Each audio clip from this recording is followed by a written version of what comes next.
how to deliver the fatwa, what is the fatwa, characteristics of a fatwa, and so on, features of a fatwa.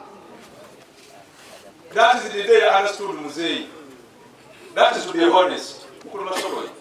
Nze Muzei na isi mutegeera naye bwe yatandika okuwakuba yatandika mpola manya pepa ye mpola naye agenda okugituuka wakati bw'ati nga Abawarabu bonna bayimiridde. Omukolo guli gwali gwa bamufuti b'ensi yonna, baminisita ba religious affairs ensi yonna, naye bonna nga bakoze eki? Bonna batunulidde ani?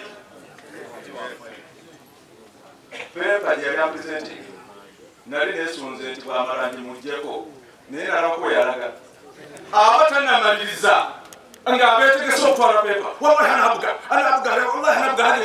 anabuga gye yabudde yasambanyayo nga tubangambanga twagala okwegoma akafaaliriremu ayinza okukkiriza ajakuba sensi yakbalu insha allah mumwongere takbiira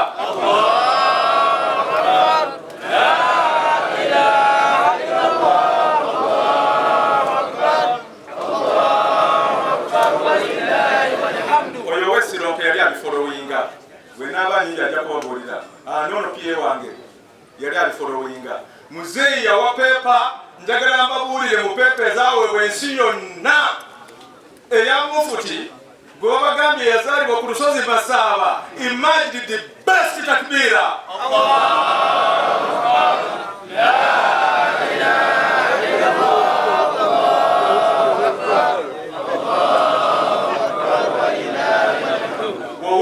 Yagenda okusituka ajja ayogereko gye muli n'obusimusi oba otosobola kasuulayo eri wakireka ajjeeko mu bujeeko kya Allah.